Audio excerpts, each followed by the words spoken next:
La amante irrumpe en la oficina de la esposa y declara descaradamente: «Estoy embarazada de tu marido. Quédense con nosotros. Esta historia cambiará por completo su percepción de la venganza». La puerta del despacho se abrió de golpe con un estruendo tal que pareció que alguien la había emprendido a patadas. En ese instante, Elena apretó instintivamente el bolígrafo que sostenía, dejando un garabato tembloroso en el documento en lugar de su firma. Levantó la cabeza y la vio a ella, a la mismísima Cristina. La joven estaba en el umbral, jadeante, con las mejillas sonrojadas, enfundada en una cara chaqueta de cuero que Elena reconocería entre mil, porque ella misma había visto el cargo de esa compra en el extracto de la tarjeta de su marido hacía 3 meses. La oficina se paralizó. Los empleados, sentados en sus mesas en el gran espacio diáfano, levantaron la cabeza como una manada de suricatos que hubieran olido el peligro. Su colega Pilar, siempre metiendo las narices en asuntos ajenos, hasta se quitó los auriculares, y sus ojos se abrieron como platos, anticipando el escándalo. Cristina dio un paso al interior, y sus tacones repiqueteaban contra el suelo de tarima con un ritmo que recordaba al redoble de tambor previo a una ejecución. Elena sintió como todo en su interior se encogía en un nudo apretado, pero su rostro permaneció impasible, como tallado en mármol. 6 meses de entrenamiento. Durante 6 meses había aprendido a controlar cada músculo, cada nervio, cada emoción. «Estoy embarazada de tu marido», gritó Cristina, y su voz resonó con tal fuerza que pareció que hasta los cristales de las ventanas vibraban. El silencio que siguió fue pesado, pegajoso como una telaraña. Elena vio cómo los dedos de Pilar se quedaban congelados sobre el teclado, cómo su colega Sergio se giraba lentamente en su silla, sin siquiera intentar disimular su curiosidad. A lo lejos, una gota de agua caía de la máquina de café, y el sonido parecía ensordecedor en la quietud reinante. Elena dejó el bolígrafo sobre la mesa con cuidado, como si fuera de cristal de Murano, y miró a Cristina. La joven respiraba con dificultad, su pecho subía y bajaba bajo un fino suéter, y en sus ojos se mezclaban el triunfo y el miedo, como un niño que ha hecho una travesura y espera la reacción de los adultos. «Siéntate», dijo Elena con calma, sorprendiéndose a sí misma de lo firme que sonaba su voz. «Vamos a hablar». Se levantó de su escritorio, sintiendo sobre ella docenas de miradas como si fueran focos de escenario, y se dirigió hacia la puerta. Se detuvo junto a una Pilar enmudecida. «Por favor, salid todos durante 15 minutos. Necesitamos hablar a solas». Sergio abrió la boca para decir algo, pero se topó con su mirada y cambió de opinión. Los empleados empezaron a levantarse a regañadientes, arrastrando los pies, susurrando entre ellos, lanzando miradas curiosas a Cristina, que permanecía en medio de la oficina como una actriz en escena que de repente ha olvidado su guión. Cuando la puerta se cerró tras el último de sus colegas, Elena giró la llave en la cerradura. El clic sonó como un disparo. Se acercó a la ventana, bajó las persianas venecianas, aislándolas del mundo exterior, y solo entonces se volvió hacia la invitada no deseada. Cristina seguía en el mismo sitio, pero ahora su postura denotaba inseguridad. Las manos que un minuto antes descansaban desafiantes sobre sus caderas, ahora jugueteaban nerviosamente con la correa de su bolso. «He dicho». «Siéntate», repitió Elena, señalando la silla frente a su escritorio. Cristina se dejó caer en la silla, y sus movimientos eran torpes, como si de repente se diera cuenta de que el guión no estaba saliendo según lo planeado. Probablemente esperaba lágrimas, histeria, quizás incluso una pelea. Pero no está calma, fría como el hielo de un congelador. Elena volvió a su escritorio, abrió el cajón inferior y sacó una carpeta gruesa. Una carpeta azul, de las normales con cintas, de las que venden en cualquier papelería. La puso sobre la mesa entre ellas, como un jugador de póker que muestra el as de espadas. «¿Sabes qué hay aquí?», preguntó Elena, y en su voz había un matiz difícil de definir, burla, cansancio o algo aún más profundo. Cristina permaneció en silencio, mirando la carpeta como si fuera una serpiente venenosa a punto de atacar. Elena desató las cintas, abrió la carpeta y comenzó a sacar documentos lentamente, uno por uno. La primera hoja, el registro detallado de llamadas telefónicas, columnas de números, fechas, horas, duración de las conversaciones. Aquí Elena deslizó un dedo por las líneas. Tu número, 1240, y 3 llamadas en el último año. Algunas de hasta 2 horas. Me pregunto de qué hablaríais tanto tiempo.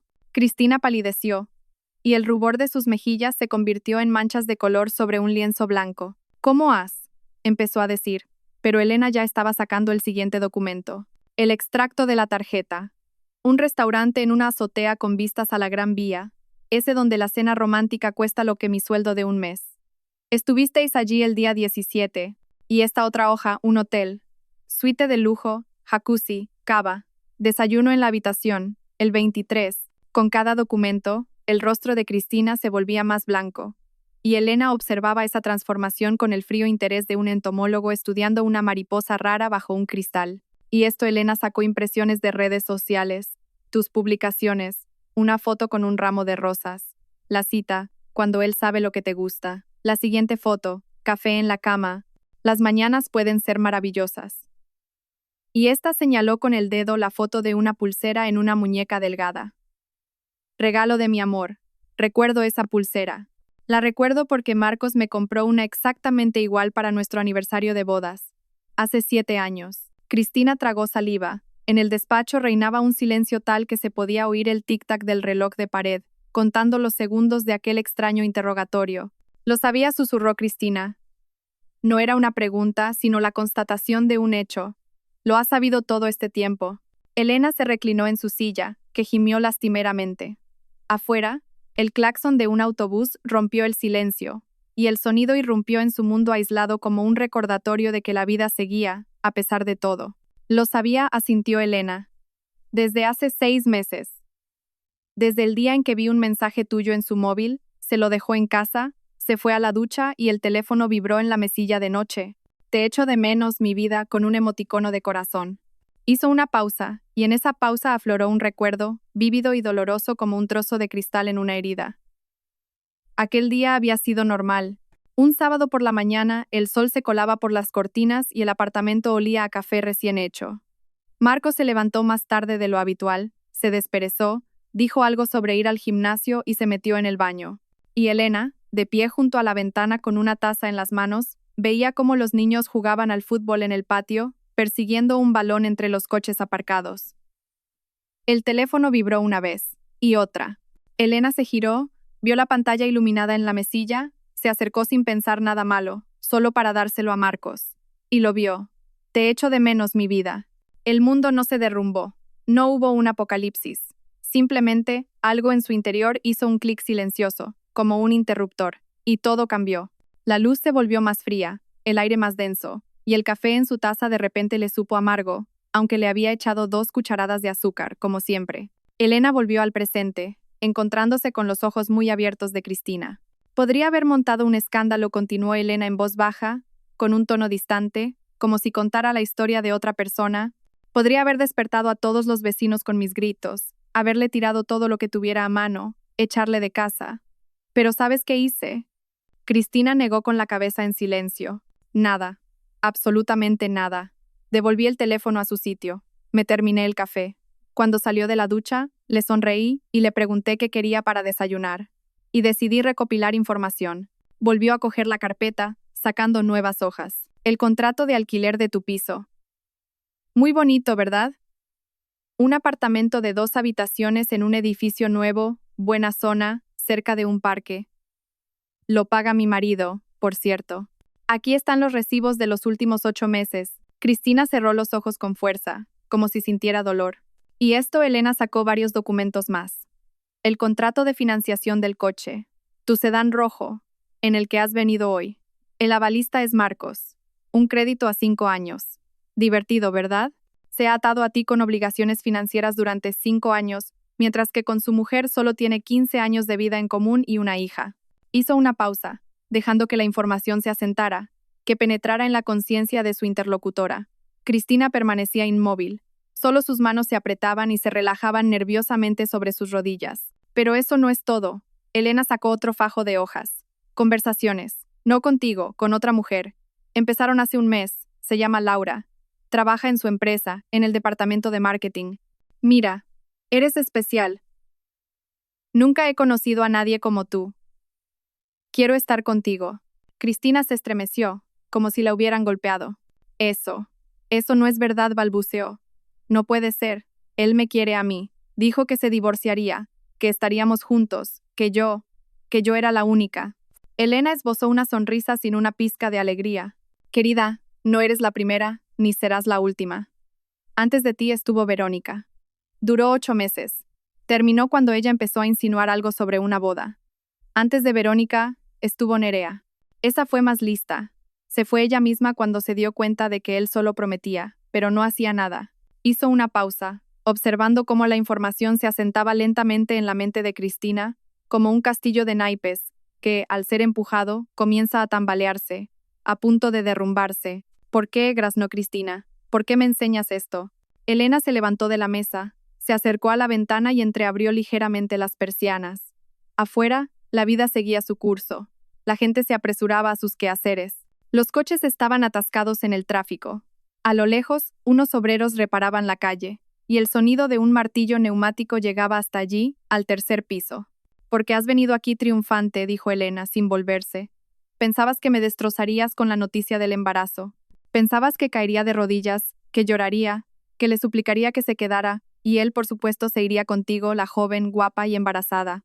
Un cuento de hadas con final feliz. Solo que hay un problema». Se giró, y su mirada era tan penetrante que Cristina apartó la vista involuntariamente. «No eres la primera que piensa así, y la vida no es un cuento de hadas». Elena volvió al escritorio. Sacó de la carpeta unos cuantos documentos más y los apiló frente a Cristina. «Y esto seguro que te interesa», dijo, y en su voz apareció algo nuevo. No era regocijo, sino más bien lástima. «Se trata de tu embarazo, un informe médico. Marcos se sometió a un tratamiento de infertilidad hace 3 años. Aquí están los resultados de los análisis. Aquí, el informe del médico. Aquí, las recomendaciones. ¿Sabes lo que pone?» Cristina contenía la respiración. El mundo entero se había reducido al tamaño de esas pocas hojas de papel sobre la mesa. «Probabilidad de concepción natural», leyó Elena del papel, menos del 5%, prácticamente imposible sin intervención médica. Se hizo un silencio tan denso que pareció que hasta el tiempo se había detenido.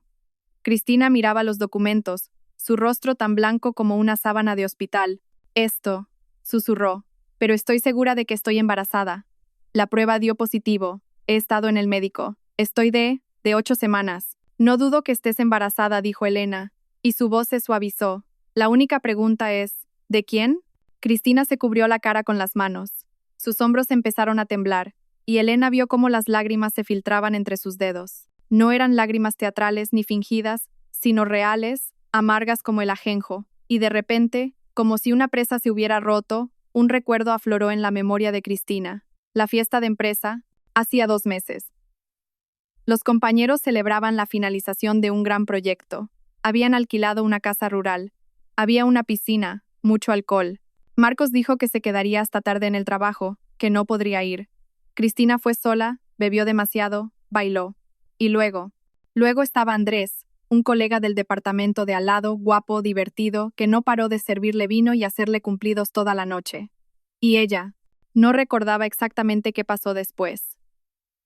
Solo fragmentos, risas, sus manos, la habitación de invitados de arriba. La mañana llegó con dolor de cabeza y una vaga sensación de vergüenza que inmediatamente enterró en lo más profundo y nunca más volvió a sacar. «Dios mío», exhaló Cristina. «Dios mío, ¿qué he hecho?» Elena volvió a sentarse a su escritorio. Guardó todos los documentos en la carpeta, atando cuidadosamente las cintas. Afuera, el metro retumbó al pasar bajo tierra, y ese sonido cotidiano las devolvió a ambas a la realidad. «La cuestión no es qué has hecho», dijo Elena, cansada. «La cuestión es qué vas a hacer ahora». Cristina levantó la cabeza, sus ojos enrojecidos por el llanto, el rímel corrido dejando surcos negros en sus mejillas. «No lo sé», susurró. «De verdad que no lo sé», pensé. Tenía tantas ganas de creer que me quería, que estaríamos juntos, que por fin mi vida se arreglaría. «Querías un cuento de hadas», dijo Elena, y en sus palabras no había condena, solo la constatación de un hecho. Un príncipe azul que te sacara de tu piso de alquiler hacia un futuro feliz. Solo que Marcos no es un príncipe. Es un hombre corriente, egoísta, débil, acostumbrado a tomar sin dar nada a cambio. Cristina la miraba, y en sus ojos brillaba algo parecido a la comprensión. «¿Y sabes qué es lo peor?», continuó Elena, y su voz se hizo más queda. «Que todavía le quiero. Aquí estoy, enseñándote todos sus pecados, y por dentro todo me arde.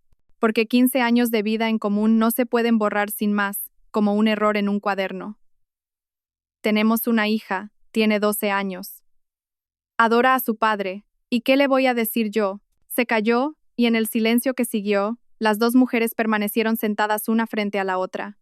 cada una con su dolor, su verdad, sus ilusiones rotas. No quiero destrozar tu familia, susurró Cristina. La familia no la has destrozado tú, respondió Elena. La ha destrozado Marcos. Tú solo eres un instrumento, una de tantas. Mañana habrá otra, pasado mañana una tercera. Esa gente no cambia. El teléfono sobre la mesa vibró, y ambas se sobresaltaron. Elena miró la pantalla. Marcos llamando. Miró a Cristina, luego al teléfono, y lentamente extendió la mano hacia él. Contestó. Dime. Su voz era absolutamente tranquila. Elena, hola. La voz de Marcos sonaba como siempre, enérgica, segura. Oye, hoy llegaré tarde. Reunión con unos socios. Ya sabes, no me esperes para cenar. Entendido, dijo Elena, mirando a Cristina, que se había puesto aún más pálida, si eso era posible. De acuerdo, hasta luego. Colgó el teléfono. Reunión con unos socios, repitió Cristina, sin vida. Me escribió hace media hora diciendo que se liberaría por la tarde, que me recogería del trabajo, que cenaríamos juntos. Elena asintió. Claro, es un maestro de los malabares. A la esposa una cosa, a la amante otra, a la tercera algo más. Y todas creen, todas esperan, todas tienen esperanza. Cristina cerró los ojos, y de nuevo las lágrimas rodaron por su rostro. Silenciosas, sin esperanza. ¿Qué hago?, preguntó. Y en esa pregunta estaba toda su impotencia, todo su miedo al futuro. Elena la miró fijamente. Esa chica era 12 años más joven que ella, más guapa, más esbelta. No tenía arrugas en los ojos por las noches en vela con una niña enferma. No tenía canas que ocultar con tinte. Pero ahora, en ese momento, Cristina parecía rota, perdida, como una niña que se ha perdido en un bosque oscuro. No soy tu consejera, dijo Elena finalmente. Pero si quieres mi opinión, vete ahora mismo. Aléjate de él antes de que te rompa del todo. ¿Y tú?, preguntó Cristina. ¿Tú qué vas a hacer? Elena miró la carpeta que tenía delante. 6 meses de trabajo, 6 meses de fría y metódica recopilación de pruebas. 6 meses viviendo una doble vida, sonriendo a su marido durante el día, cuidando de su hija, fingiendo que todo estaba bien. Y por la noche, cuando todos dormían, revisando extractos, conversaciones, documentos, reconstruyendo el mosaico de su infidelidad pieza por pieza. Yo, repitió. Esa, querida, es una muy buena pregunta. Sacó el último documento de la carpeta y lo puso frente a Cristina. ¿Sabes qué es esto? Cristina, con manos temblorosas, cogió la hoja, la leyó, y sus ojos se abrieron con cada línea. Esto es. Sí, confirmó Elena. La demanda de divorcio. Ya está redactada, ya está firmada por mí. Solo falta presentarla. ¿Y sabes cuándo voy a hacerlo? Cristina negó con la cabeza en silencio. Elena se inclinó hacia adelante, y por primera vez en toda la conversación, algo vivo, ardiente, apareció en sus ojos. Esta noche. Vendrás a nuestra casa, anunciarás tu embarazo delante de todos, de mí, de nuestra hija, de mi madre. Le exigirás a Marcos que lo reconozca y asuma su responsabilidad, y mientras él se debate, se excusa, miente, yo presentaré estos documentos en el juzgado. Tú, ¿quieres que yo? Quiero que por fin entienda que no todo en este mundo gira a su alrededor, dijo Elena con dureza. Quiero que vea cómo se derrumba su pequeño teatro de marionetas. Quiero justicia. Cristina la miraba, y en sus ojos se debatían el pánico, la duda, el miedo. ¿Y yo qué gano con esto?, preguntó en voz baja. Me quedaré sin nada. Sin él, sin dinero, con un hijo. Ganarás la libertad, dijo Elena. Y una lección que, espero, recordarás toda tu vida. Se levantó, se acercó a la puerta, subió las persianas. El sol le dio en los ojos, cegándola, y Elena parpadeó por un segundo. Decide, dijo, sin volverse. Tienes hasta esta noche. A las 7 te espero en la dirección que te voy a escribir. Y entonces, el teléfono de Cristina estalló en un trino. La joven lo sacó con manos temblorosas, miró la pantalla y se quedó helada. Es él, susurró. Marcos. Me escribe, ¿dónde estás? Tenemos que vernos urgentemente. Creo que Elena sabe algo. Ha hablado conmigo muy tranquila ahora. Las dos mujeres se miraron, y en esa mirada estaba todo, la comprensión, la amargura y un extraño e inesperado parentesco entre dos mujeres engañadas por el mismo hombre. Elena sonrió con amargura. Bueno, dijo. Parece que la función empieza antes de lo que había planeado. El silencio se apoderó de la habitación, denso, lleno de pensamientos no expresados y dudas. Afuera, Un coche pasó. A lo lejos, un niño lloró, y la vida continuaba, indiferente a sus dramas internos. Lo pensaré, dijo finalmente Cristina, levantándose de la silla con las piernas como de algodón. Necesito tiempo. Tienes hasta las 7 de la tarde, le recordó Elena, sacando una tarjeta de visita y escribiendo la dirección en el reverso. Si decides venir, ven a esa hora. Si no, bueno, entonces actuaré sola. Cristina cogió la tarjeta con dedos temblorosos, la metió en el bolsillo de la chaqueta y se dirigió a la puerta. Antes de salir, levantó lentamente los ojos hacia Elena, y en su mirada había una mezcla de sentimientos, conmoción, comprensión y algo más, parecido a una amarga solidaridad entre dos mujeres a las que el mismo hombre había engañado. El trino del teléfono cortó el silencio del despacho, tan bruscamente que Cristina se sobresaltó junto a la puerta. Marcos llamaba una y otra vez, y ella no contestaba. «¿Lo sabe?», susurró Cristina, iluminada por una súbita revelación. «Claro que lo sabe». Elena sonrió torcidamente. Alguien de la oficina, probablemente, se lo habrá chivado. Los cotilleos se extienden más rápido que un virus. Ahora está en pánico, intentando tomar el control de la situación. El teléfono volvió a sonar, insistente, exigente, y Cristina lo miraba como si fuera una serpiente venenosa. «¿Qué le digo?», preguntó, impotente. «Nada».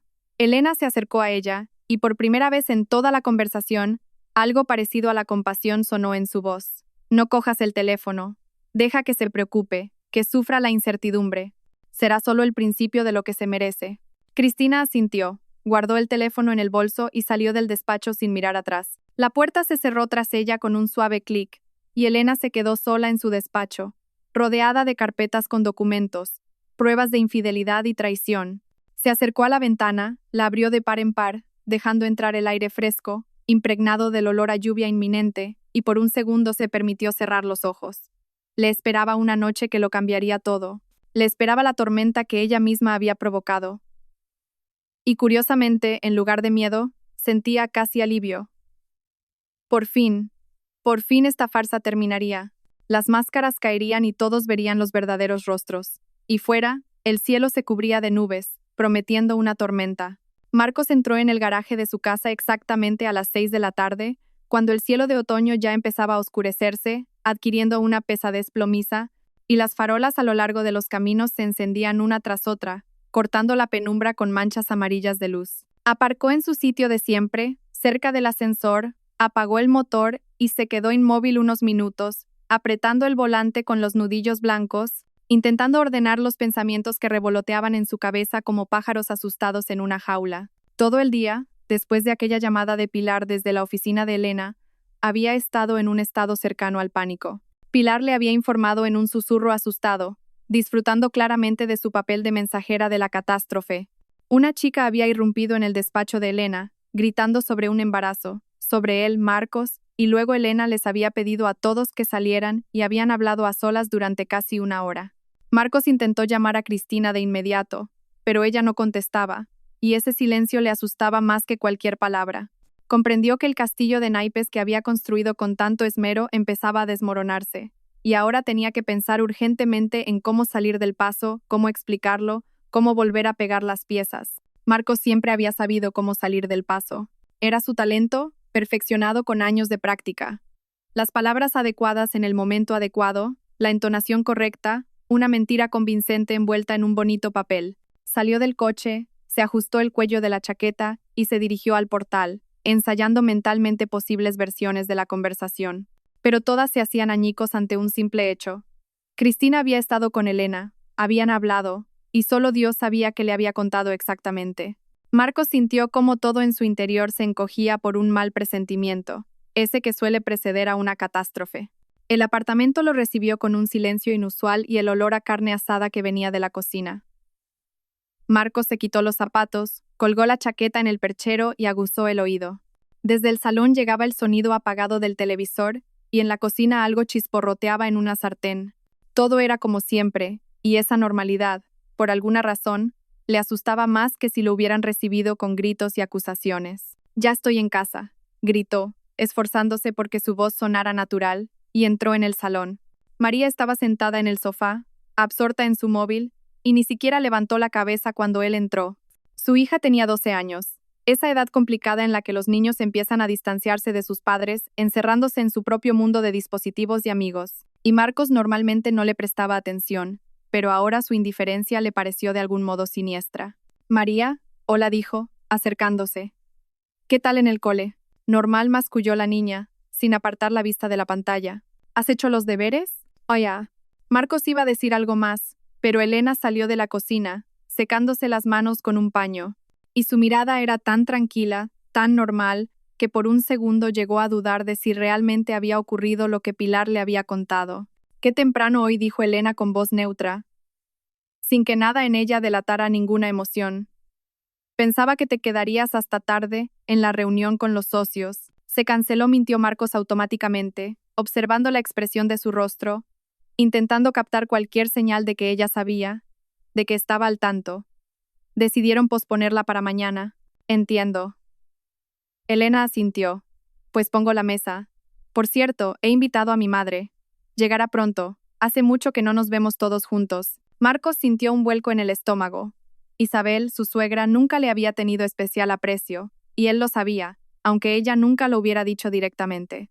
Pero en sus miradas, en sus breves comentarios, siempre se leía algo de recelo, como si viera en él más de lo que mostraba a los demás. ¿Por qué la has llamado?, preguntó, intentando que la pregunta sonara casual.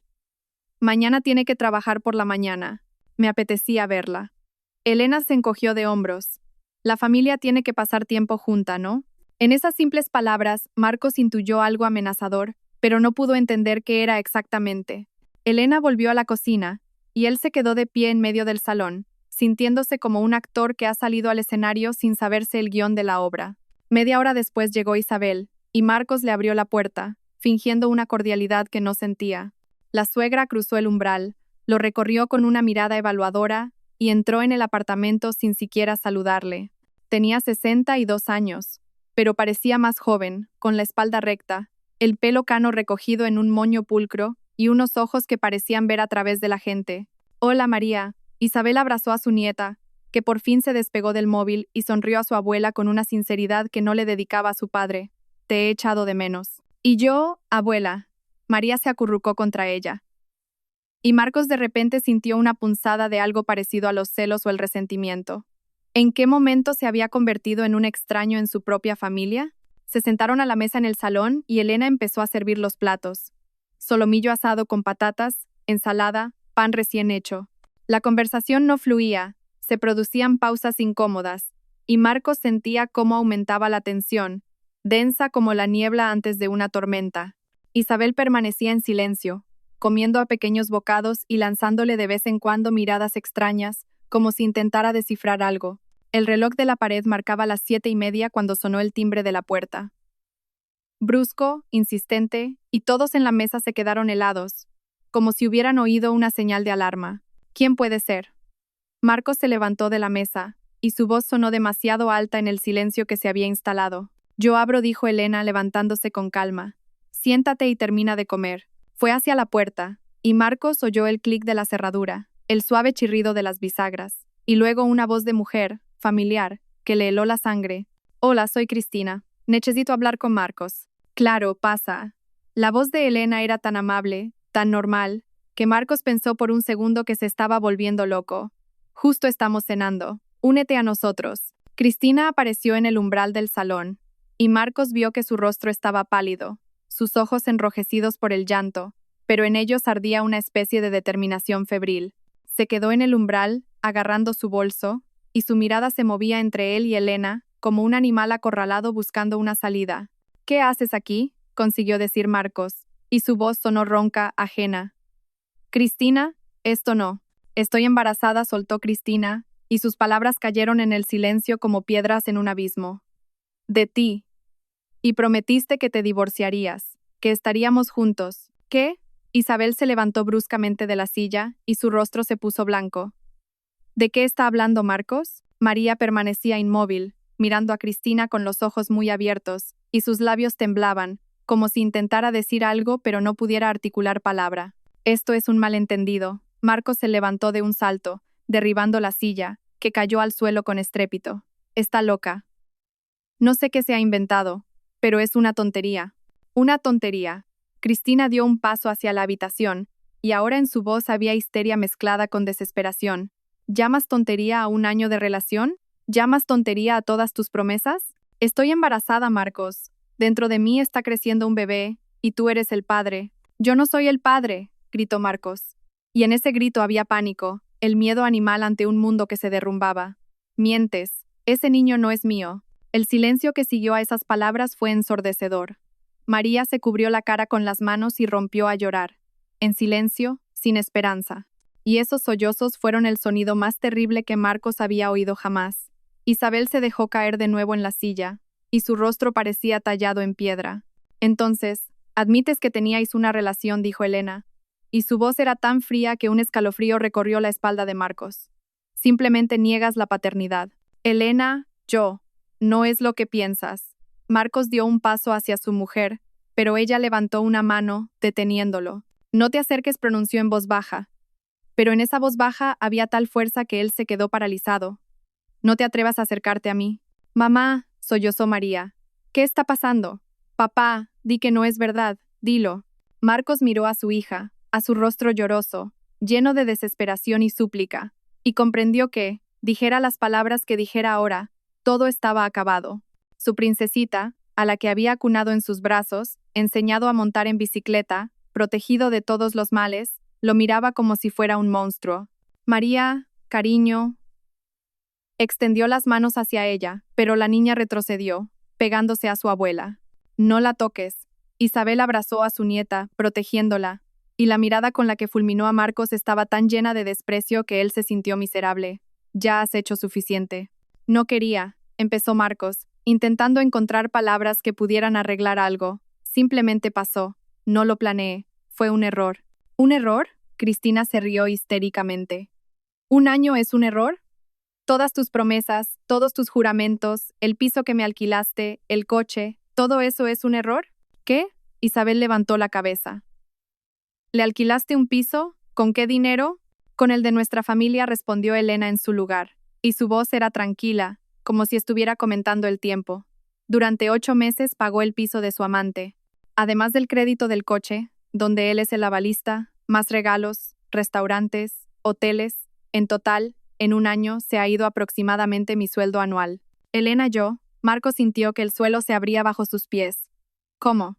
¿Cómo lo sé? Elena sonrió, y en esa sonrisa no había ni una pizca de alegría. Lo sé todo, Marcos. Cada llamada, cada encuentro, cada gasto.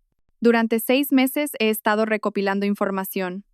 Durante 6 meses he guardado silencio, observando cómo me mentías a la cara cada día. Marcos sintió cómo todo se derrumbaba en su interior, cómo los muros que había construido se desmoronaban uno tras otro. Intentó recomponerse, encontrar algún clavo ardiendo al que agarrarse. Trabajaba mucho, dijo, y él mismo se dio cuenta de lo patético que sonaba.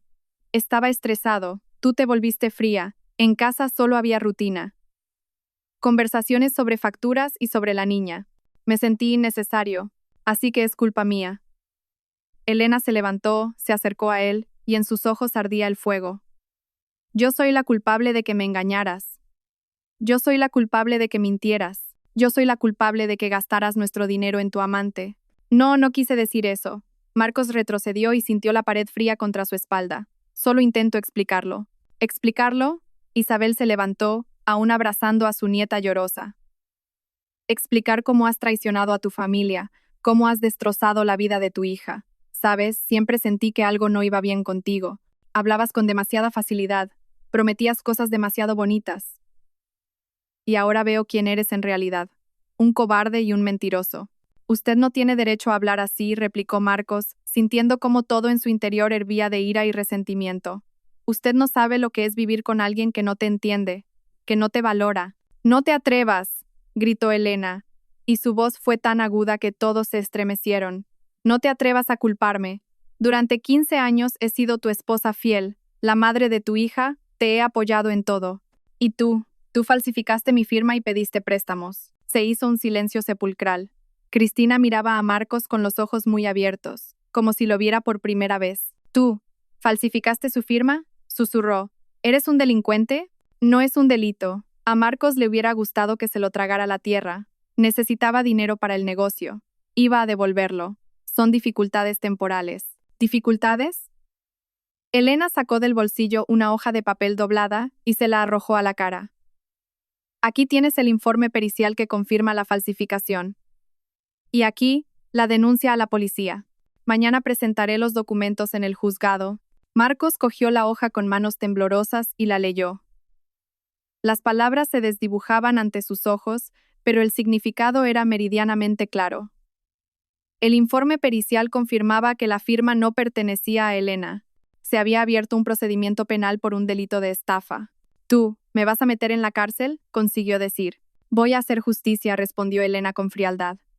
«Recibirás lo que te mereces». «Papá». María se soltó de los brazos de su abuela y se acercó a su padre, con el rostro mojado por las lágrimas. «Papá, di que no querías, que lo vas a arreglar. Di algo». Marcos miró a su hija, y algo en su interior se encogió dolorosamente. Abrió la boca para decir algo tranquilizador, algo que pudiera devolver la confianza a esos grandes ojos. Pero las palabras no salían, porque comprendía que, dijera lo que dijera ahora, sería una mentira, y con mentiras ya había destrozado todo lo que importaba. «Perdóname», susurró finalmente. «Perdóname, cariño, lo he estropeado todo». María se dio la vuelta y corrió a su habitación, cerrando la puerta de un portazo tan fuerte que los cristales de las ventanas temblaron. Y Marcos se quedó de pie en medio del salón, rodeado de los escombros de sus mentiras, y por primera vez en muchos años se sintió verdaderamente impotente. «Vete», dijo Elena, en voz baja. «Recoge tus cosas y vete. Hoy mismo». «Este es mi piso», intentó objetar Marcos, aferrándose al último clavo ardiendo. «El piso está a mi nombre», le recordó Elena. «Y después de todas tus estafas no tienes ningún derecho sobre él». Marcos miró a su mujer, a su suegra, a Cristina, que estaba a un lado, abrazándose a sí misma, y de repente comprendió que había perdido de forma definitiva e irrevocable. «¿Creéis que voy a renunciar a todo así como así?», dijo, y en su voz sonó algo peligroso. «Yo también tengo un as en la manga, y os arrepentiréis. Todas vosotras». Se dio la vuelta y salió del apartamento, sin siquiera coger la chaqueta. Y la puerta se cerró tras él, con un estruendo tal que el eco retumbó por todo el rellano. Y en el apartamento quedaron 3 mujeres y una niña, encerrada en su habitación. Y por primera vez en mucho tiempo, se hizo un silencio entre ellas en el que no había mentiras, solo dolor, decepción y un extraño e inesperado alivio de que, por fin, todo hubiera terminado. La mañana comenzó con una llamada telefónica, brusca e insistente, que rompió la fina película del sueño intranquilo en el que Elena había pasado el resto de la noche. Tras la pesadilla de la víspera, cogió el teléfono sin abrir los ojos y escuchó la voz de la tutora de María, preocupada y ligeramente desconcertada. «Elena, perdona que llame tan temprano, pero María no ha venido a primera hora. ¿Sabes dónde está? ¿Quizás está enferma?» Elena se incorporó en la cama tan bruscamente que le martillaron las sienes, y el corazón se le hundió en el pecho, en un frío vacío de miedo. Su mirada se desvió hacia el reloj de la mesilla. Las 9:30 de la mañana. Se levantó de un salto, se puso una bata y salió corriendo al pasillo, donde en el perchero debería estar la mochila de María. El gancho estaba vacío. «Lo compruebo ahora y te devuelvo la llamada», consiguió decir Elena, y sin despedirse, corrió a la habitación de su hija. La puerta estaba cerrada, y la abrió tan bruscamente que golpeó contra la pared. La cama estaba hecha con esmero, la mesa ordenada, los libros de texto apilados, como si María se hubiera preparado para las clases. Pero la niña no estaba. Elena abrió el armario, revisó el baño, la cocina, el balcón. Su respiración se volvía cada vez más rápida y superficial, y en su pecho crecía el pánico denso y pegajoso como la melaza.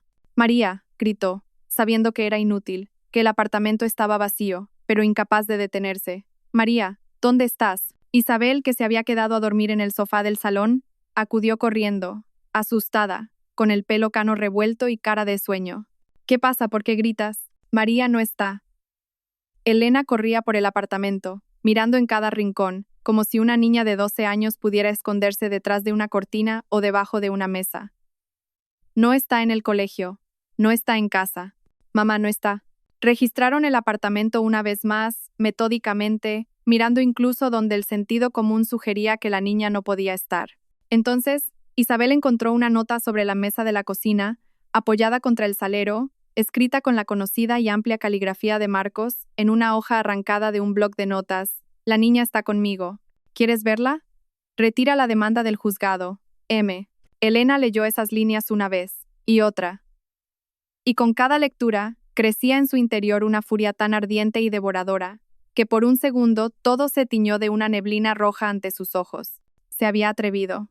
Se había atrevido a usar a su hija como moneda de cambio en este juego sucio. Siseó Isabel, arrancándole la nota de las manos. Ha secuestrado a su propia hija. Hay que llamar a la policía inmediatamente. Espera.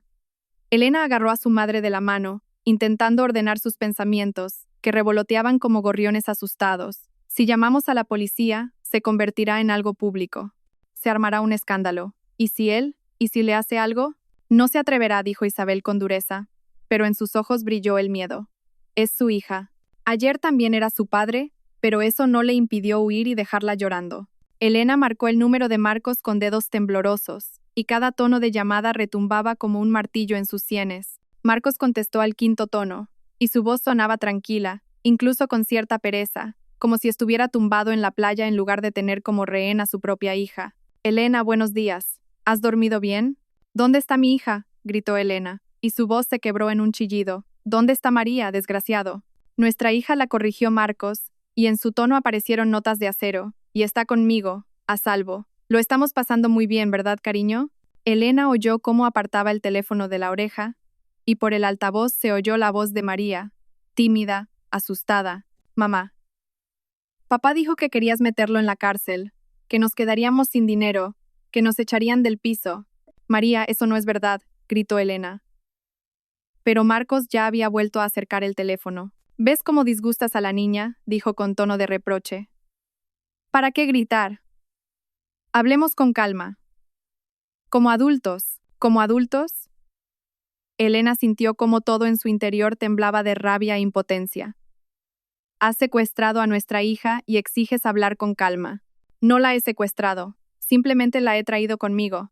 Marcos hablaba como si fuera lo más natural del mundo. Tengo derecho a pasar tiempo con mi propia hija, ¿no? Y que haya decidido quedarse conmigo es su elección. Es una niña a la que has asustado y engañado. No le he dicho nada más que la verdad, replicó Marcos, y su voz se endureció. ¿Que quieres quitarle a su padre, su casa, su estabilidad? Que por tu ambición y tu sed de venganza vamos a acabar todos en la calle. Elena cerró los ojos, intentando dominarse, controlar esa salvaje mezcla de miedo por su hija y el deseo de estrangular a ese hombre que una vez fue su marido. ¿Qué quieres?, preguntó, esforzándose porque su voz sonara firme. Ya te lo he dicho. Retira la demanda, renuncia al divorcio y te devolveré a la niña. Me estás chantajeando con mi propia hija. Estoy protegiendo a mi familia, replicó Marcos. Tienes hasta esta noche para pensarlo. Llámame cuando tomes la decisión correcta. Colgó, y Elena se quedó con el teléfono en la mano, mirando a un punto fijo, sintiendo cómo se derrumbaba todo lo que había construido con tanto esmero durante los últimos 6 meses. Necesitamos ayuda, dijo Isabel con determinación. Ayuda profesional. ¿Tienes abogado? Elena negó con la cabeza. El abogado de ayer, que preparó los papeles del divorcio, era bueno en el trabajo de oficina, pero claramente no estaba preparado para tal giro de los acontecimientos. Necesitaba a alguien más, alguien que supiera cómo luchar contra hombres como Marcos. Una compañera de trabajo, Marta, tuvo una situación similar hace un año, recordó febrilmente. Su marido también intentó manipular a los niños. Hablaba de una abogada, dura pero eficaz. 20 minutos y una decena de llamadas después, Elena estaba sentada en el despacho de la abogada Marta Sánchez, una mujer de unos 50 años, con el pelo corto, una mirada aguda y los modales de una luchadora experimentada que lo había visto todo y ya nada la sorprendía. El despacho era pequeño, amueblado con muebles funcionales, y la única decoración eran los diplomas en las paredes y una foto de 2 adolescentes sobre la mesa. A ver, Marta Sánchez escuchaba, tomando notas en un cuaderno, y su rostro permanecía impasible. Se ha llevado a la niña, amenaza con no devolverla hasta que retire la demanda. Un caso clásico de chantaje parental. He visto cientos como este. ¿Y qué hago?, preguntó Elena, y su voz temblaba. Primero, no entrar en pánico. Segundo, no ceder a su chantaje.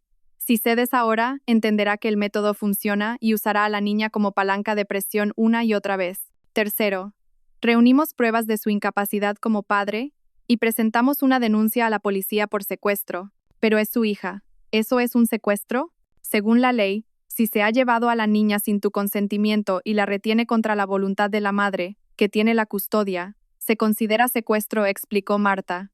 Además, tenemos el chantaje, que en sí mismo es un delito penal. ¿Qué pruebas tienes de su comportamiento inapropiado? Elena recordó el video de hacía un mes, cuando Marcos llegó a casa borracho y montó un escándalo, gritándole, tirando cosas, y ella, temiendo por su seguridad y la de su hija, lo grabó todo con el teléfono. Tengo un video donde está borracho, agresivo, y los vecinos oyeron cómo gritaba, cómo amenazaba. Excelente, Marta Sánchez asintió. Eso nos ayudará. También tenemos que demostrar que es propenso a la manipulación y utiliza a la niña para sus propios fines. ¿Tienes la grabación de la conversación de hoy? No, no se me ocurrió grabar. No importa. La próxima conversación la grabas. Y ahora vamos a la policía, ponemos la denuncia, y luego al juzgado para solicitar una orden de alejamiento temporal que le prohíba comunicarse con la niña sin tu presencia. Hay que actuar rápido y con contundencia, de lo contrario, notará tu debilidad. A las 2 de la tarde la denuncia estaba presentada y la policía había comenzado la búsqueda. Marcos no contestaba al teléfono. Su móvil estaba apagado, pero el trabajo de investigación reveló que su coche había sido captado por las cámaras cerca de la casa de campo de su amigo Javier. Una patrulla de la policía se dirigió a la urbanización, mientras Elena, su madre y la abogada esperaban en un coche cercano, y cada minuto de esa espera se estiraba como una goma, lleno de ansiedad y oraciones para que María estuviera bien. Cuando los policías sacaron a Marcos de la casa, parecía desconcertado y enfadado a la vez, y María caminaba detrás, pálida, con los ojos llorosos. La niña vio a su madre, se zafó de un policía y corrió hacia Elena, hundiendo la cara en su hombro y rompiendo a llorar con tal fuerza que sus hombros se sacudían. «Mamá, perdóname», sollozaba María. «No quería. Papá dijo que solo íbamos a dar un paseo, y luego no me dejaba llamarte y me asusté. Tranquila, cariño, tranquila». Elena le acariciaba el pelo, le besaba la coronilla, y las lágrimas rodaban por sus propias mejillas. «Ya está todo bien. Estoy aquí. Estoy contigo». Se llevaron a Marcos a comisaría para tomarle declaración, y Elena, con su hija y su madre, regresó a casa. El apartamento las recibió con silencio y el olor de la cena de ayer, que nunca se terminó. Esa normalidad, después de la pesadilla vivida, parecía casi irreal. María se sentó en el sofá, abrazando sus rodillas, y miraba a un punto fijo. Elena se sentó a su lado, la abrazó, y durante mucho tiempo permanecieron así en silencio, escuchando el silbido del viento fuera y el ladrido lejano de un perro. «¿Por qué papá ha hecho esto?», preguntó finalmente María en voz baja. «¿Por qué miente? ¿Por qué es así?». Elena suspiró, buscando las palabras que pudieran explicar lo inexplicable, hacer comprensible lo que ella misma apenas lograba asimilar. «Sabes, cariño, a veces los adultos cometen errores, errores grandes y terribles. Papá se ha engañado a sí mismo y a mí durante mucho tiempo, y se acostumbró a vivir como si todo girara a su alrededor. Y cuando se dio cuenta de que ya no podía controlar la situación, se asustó e intentó manipularte. Pero eso no significa que no te quiera. Si me quiere, ¿por qué me asustó?». En la voz de María había resentimiento y desconcierto. «¿Por qué dijo que nos quedaríamos en la calle, que tú eras mala? Porque tiene miedo de perderlo todo. Y con miedo, la gente hace tonterías». No es una excusa, pero es una explicación. María guardó silencio, procesando lo que había oído, y luego miró a su madre con unos ojos que contenían tanto dolor adulto que Elena sintió ganas de aullar por la injusticia de que los niños tuvieran que descubrir tan pronto que el mundo es imperfecto y los padres no son todopoderosos. «¿Y de verdad vamos a vivir peor?», preguntó la niña. «Papá dijo que sin él no tendríamos dinero». «Viviremos de otra manera», respondió Elena con sinceridad. «Quizás tengamos que ahorrar, quizás vendamos este piso y compremos uno más pequeño, pero saldremos adelante. Yo trabajo, la abuela ayudará. Y lo más importante, viviremos con honestidad, sin mentiras». «No quiero volver a verlo», susurró María. «Nunca digas eso». Elena apretó a su hija contra sí. «Es tu padre, y algún día quizás podréis arreglar vuestra relación, pero ahora necesitamos tiempo para superar todo esto». Por la noche, cuando María por fin se durmió en su habitación, agotada por las emociones del día, sonó el teléfono de Elena. «Un número desconocido», contestó con cautela. «Dígame». «Elena, soy Cristina». La voz al otro lado era tensa, asustada. «Necesito tu ayuda. Marcos me ha encontrado. Me está amenazando». Dice que si testifico contra él en el juicio, me destruirá. Publicará fotos íntimas mías en internet, les contará a mis padres y en mi trabajo que me acostaba con un hombre casado. No sé qué hacer. Elena cerró los ojos, sintiendo como el cansancio se apoderaba de ella como un peso abrumador. ¿Cuándo terminaría esto? ¿Cuándo los dejaría a todos en paz? ¿Dónde estás ahora?, preguntó. En casa. Me llamó hace media hora. Tengo miedo de que venga. No le abras la puerta a nadie. Mañana por la mañana ven a mi casa y vamos juntas a ver a la abogada. Actuaremos juntas. Tras colgar, Elena se acercó a la ventana y miró la ciudad nocturna, donde las luces brillaban en las ventanas y la gente vivía sus vidas, ajena a su dolor, a su lucha. Y por primera vez en esos días terribles, no sintió miedo, sino rabia. Una rabia fría y racional de una mujer que ya no estaba dispuesta a ser una víctima. La cafetería de la esquina, con sus grandes ventanales y su olor a croissants recién hechos, estaba medio vacía a esa hora de la mañana, cuando los oficinistas ya se habían dispersado por sus despachos y los jubilados aún no habían comenzado sus tranquilos paseos. Elena estaba sentada en una mesa junto a la ventana, observando cómo pasaban los coches y se apresuraban los peatones. Y ese ajetreo cotidiano parecía casi irreal después de la pesadilla de ayer con el secuestro de su hija. Cristina apareció puntualmente a las 10, como habían acordado, y tenía un aspecto agotado, ojeras oscuras, el pelo recogido descuidadamente en una coleta, sin maquillaje. Se dejó caer en la silla frente a Elena y apoyó las manos en la mesa. Elena notó que le temblaban. Gracias por aceptar verme, dijo Cristina en voz baja, con la voz ronca por la falta de sueño o el llanto. No sabía a quién más recurrir. Una camarera les trajo 2 cafés con leche, y permanecieron en silencio hasta que la joven se retiró tras la barra. Elena rodeó la taza con las manos, sintiendo el agradable calor, y miró a Cristina con atención. Cuéntame con más detalle lo que te dijo. Cristina sacó su teléfono y reprodujo la grabación de su última conversación con Marcos. Su voz sonaba apagada por el altavoz, pero las palabras eran claras, y con cada frase, el rostro de Elena se endurecía más. ¿Crees que puedes testificar contra mí así como si nada? ¿Has olvidado quién pagaba tu piso? ¿Quién te ayudó con el coche? Tengo fotos tuyas, íntimas. ¿Recuerdas? Un clic y se las envío a todos tus amigos, a tus padres, a tus compañeros. Serásselasme reír. Y sobre el niño, les contaré a todos que te acostabas con cualquiera. Cristina detuvo la grabación, y las lágrimas rodaron por sus mejillas, silenciosas, sin esperanza. Tiene razón, susurró. Realmente tiene esas fotos. Las hicimos una vez, un romanticismo estúpido. Pensé que nos queríamos, y ahora las usa como un arma. Si mis padres se enteran, si se enteran en el trabajo, no sobreviviré a esa vergüenza. Elena guardó silencio, mirando a esa chica que, apenas una semana antes, le parecía su enemiga, la destructora de su familia, y que ahora era simplemente una joven asustada, atrapada en la trampa de su propia ingenuidad. ¿Y si no testificas?, dijo Elena lentamente. Él se librará de su responsabilidad y seguirá haciendo lo mismo con otras. ¿Estás dispuesta a cargar con eso en tu conciencia? ¿Qué puedo hacer?, sollozó Cristina, secándose las lágrimas con una servilleta. Puedo perderlo todo, mi trabajo, mi familia, el respeto. No soy tan fuerte como tú, no podré. Algo se conmovió en el interior de Elena. Se recordó a sí misma hacía 6 meses, cuando vio por primera vez aquel mensaje en el móvil de su marido, y como todo en su interior se rompió, se precipitó a un abismo de desesperación. Ella tampoco era fuerte entonces, simplemente aprendió a fingir. La fuerza no es la ausencia de miedo, dijo Elena en voz baja. Es la capacidad de actuar a pesar del miedo. ¿Y sabes qué? No estás sola. Iremos juntas a ver a la abogada, y ella nos dirá cómo protegernos de sus amenazas. El chantaje es un delito penal. Si grabamos sus palabras, si obtenemos pruebas, se acorralará a sí mismo. Cristina levantó la cabeza, y en sus ojos brilló una pequeña chispa de esperanza. ¿De verdad me ayudarás? Después de todo lo que he hecho, te ayudaré porque es lo correcto, respondió Elena, y porque tú también eres su víctima, aunque de otra manera. 1 hora después, las 3 estaban sentadas en el despacho de Marta Sánchez. La abogada, tras escuchar el relato de Cristina y la grabación de las amenazas de Marcos, asintió con la sombría satisfacción de quien ha conseguido el as que necesitaba.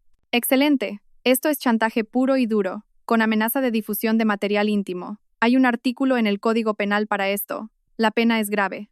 Ahora necesitamos otra grabación donde repita sus amenazas de forma más clara.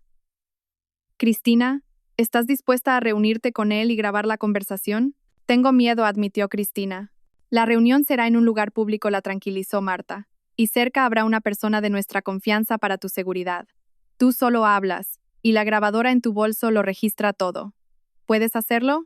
Cristina miró a Elena en busca de apoyo, y ésta asintió. Lo harás bien, estaremos cerca.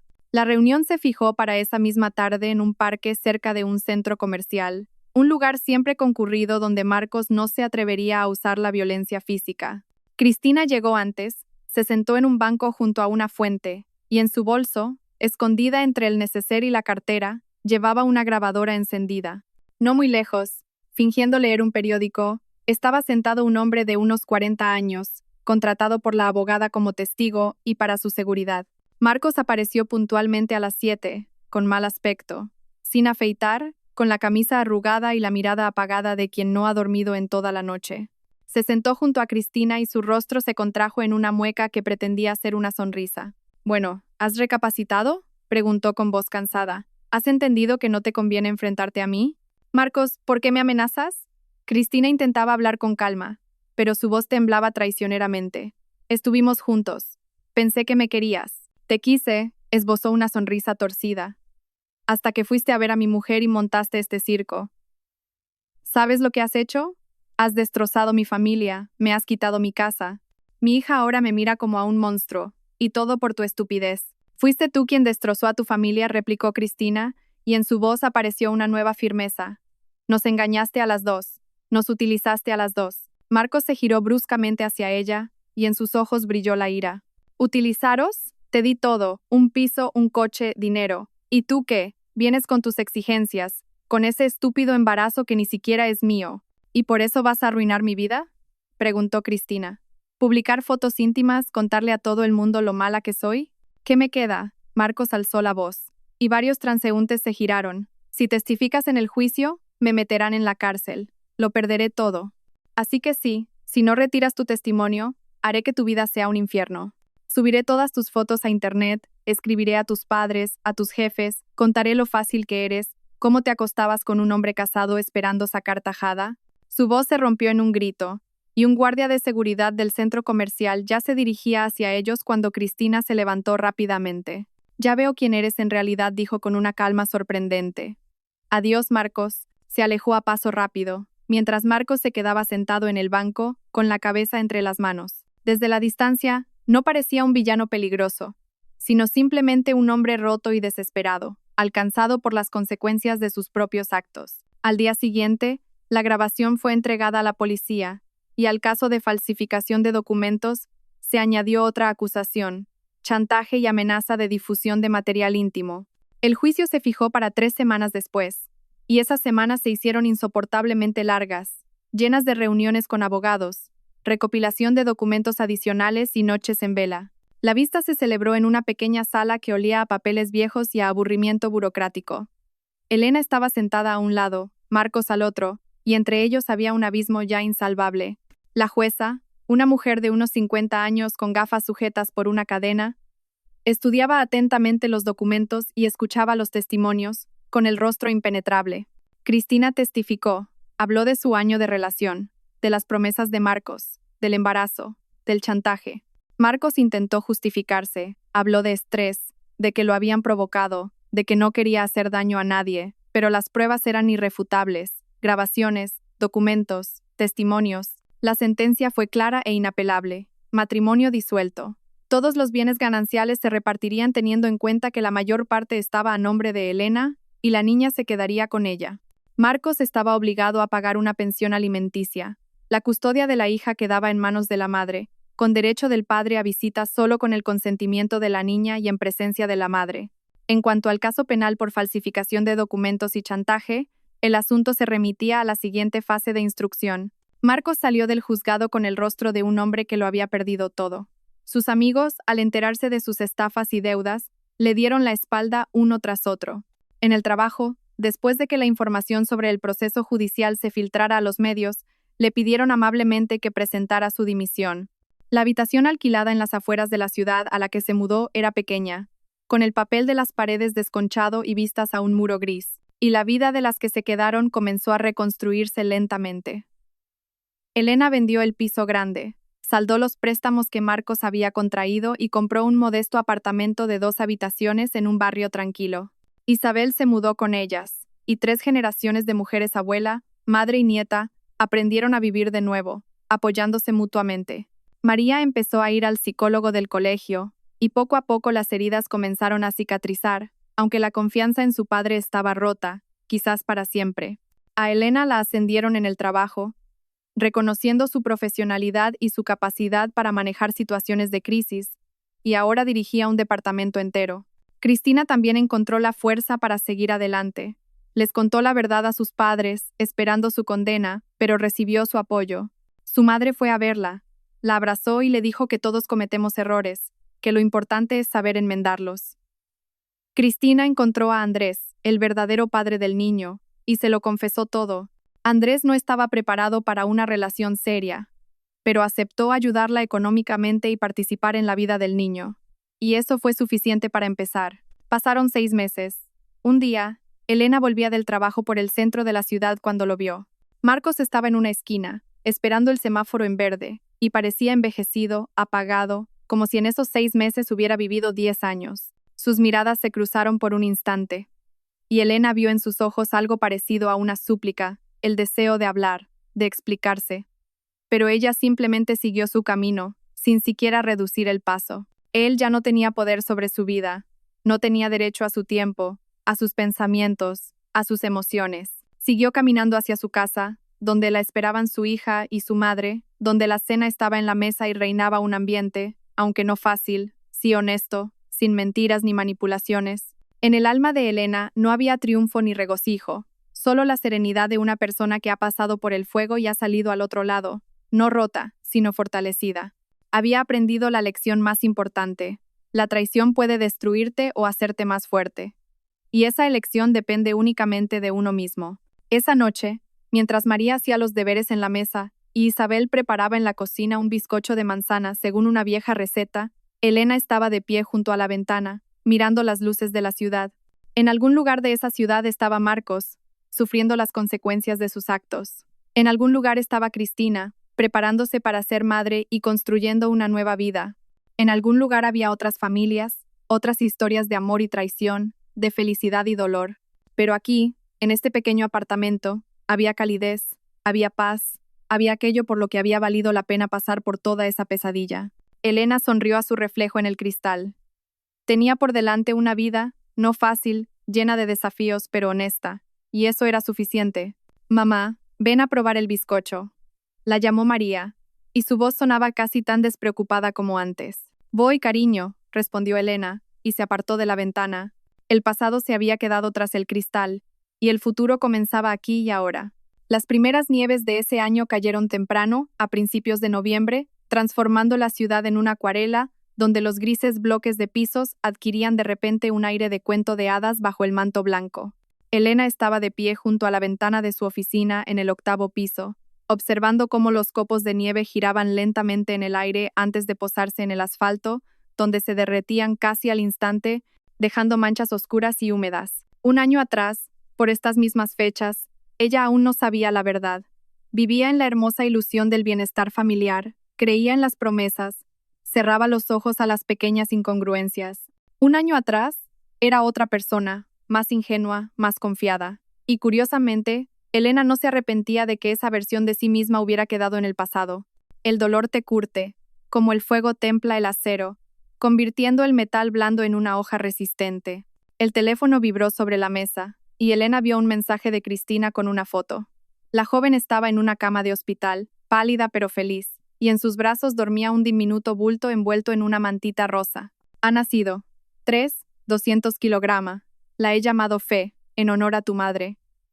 Gracias por todo, decía el texto bajo la foto. Elena sonrió sintiendo una extraña calidez. ¿Quién hubiera pensado, 6 meses atrás, que la mujer que irrumpió en su oficina gritando sobre un embarazo se convertiría en una especie de hermana menor, con quien podía compartir miedos y esperanzas? La vida escribe guiones que ni el más retorcido de los guionistas podría imaginar. Cristina lo había conseguido.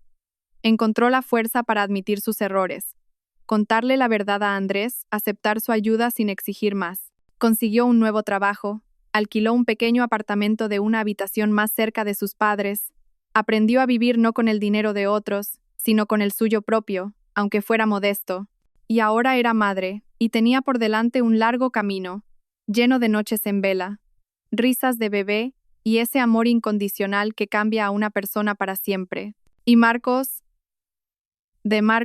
Elena intentaba no pensar, aunque de vez en cuando le llegaban noticias a través de conocidos comunes. El juicio lo condenó a una pena suspendida por la falsificación de documentos y a una multa por el chantaje. No había encontrado un trabajo decente. Sobrevivía con trabajos esporádicos. Vivía en la misma habitación de las afueras. Intentó ver a María varias veces, pero la niña se negaba, y Elena no insistía. La herida era demasiado reciente, demasiado profunda, y el tiempo era el único médico que podría curarla, si es que podía. A veces, Elena se sorprendía sintiendo lástima por él. No perdón. No, el perdón era un largo camino que aún no había recorrido por completo, pero sí lástima, porque veía en su destino el resultado de sus propias elecciones. Podría haberse detenido en cualquier momento, admitir sus errores, pedir perdón, empezar a enmendar las cosas, pero en su lugar, eligió la mentira, la manipulación, el chantaje, y ahora pagaba por esas decisiones con soledad y la pérdida de respeto. La puerta del despacho se entreabrió y asomó la secretaria, Pilar, la misma que un año atrás había observado con tanta curiosidad el escándalo con Cristina. Elena, en media hora tienes la reunión con el nuevo cliente. Los documentos están listos. Gracias, Pilar. Elena asintió, volviendo a su escritorio, donde había carpetas con proyectos, contratos, planes. El trabajo la salvaba, llenaba sus días de sentido y propósito. El ascenso no solo fue una mejora económica, sino también el reconocimiento de su profesionalidad, su capacidad para resistir los golpes del destino sin romperse. Sus colegas la respetaban, sus subordinados la valoraban, y Elena aprendió a aceptar ese éxito no como una compensación por el dolor, sino como una merecida recompensa por su esfuerzo. Por la noche, en casa, les esperaba una cena de celebración. María había sacado un sobresaliente en el examen de matemáticas, una asignatura que siempre le había costado. Isabel había horneado su bizcocho de manzana favorito, y el apartamento se llenó del aroma a canela y vainilla, ese aroma a hogar que no se puede fingir ni comprar. En la mesa estaban las tres generaciones de mujeres unidas no solo por la sangre, sino por una prueba que podría haberlas destruido, pero que en cambio las había unido más. María hablaba del colegio, de una nueva amiga, de que la profesora había elogiado su redacción, y en su voz sonaba la ligereza de antes, esa que desapareció después de aquella terrible noche en que su mundo se derrumbó, pero que ahora, poco a poco, regresaba. Mamá. María se calló de repente, mirando su plato. ¿Crees que algún día podré perdonar a papá? La pregunta quedó flotando en el aire, y Elena sintió que algo se le encogía por dentro. Puso su mano sobre la de María. No lo sé, cariño. El perdón no es una obligación, es una elección. Lo perdonarás si sientes que estás preparada, y no lo harás si no puedes. Ambas opciones son válidas. Lo importante es que no cargues con ese dolor toda tu vida, que no envenene tu futuro. María asintió, pensativa, e Isabel, sentada enfrente, dijo en voz baja: La vida es larga, niña. Todas tenemos mucho tiempo para aclarar nuestros sentimientos. No te apresures. Más tarde, cuando María se fue a dormir e Isabel veía su serie en el salón, Elena salió al balcón, se arropó en una manta y miró el patio cubierto de nieve. En algún lugar, en las casas vecinas, tras las ventanas iluminadas, vivían otras familias. Y cada una tenía su propia historia, sus propios dramas, sus victorias y derrotas. Pensó en lo frágil que es la felicidad, en lo fácil que es destruirla con una mentira, en lo difícil que es reconstruir la confianza. Pero también pensó en lo increíblemente resistente que es el ser humano, capaz de levantarse tras los golpes más terribles, de curar sus heridas y encontrar la fuerza para sonreír a un nuevo día. Hace un año, su vida se había derrumbado. Hoy, estaba en el balcón de su propio apartamento, más pequeño que el anterior, pero comprado con dinero honesto, donde tenía cerca a sus seres queridos, donde reinaba la verdad y no una hermosa mentira. Y esto era un comienzo, no un final, sino el comienzo de un nuevo capítulo que le tocaba escribir a ella misma. La nieve seguía cayendo, cubriendo la ciudad con un blanco manto de olvido. Y Elena, por primera vez en mucho tiempo, sintió no dolor, no ira, sino algo parecido a la paz.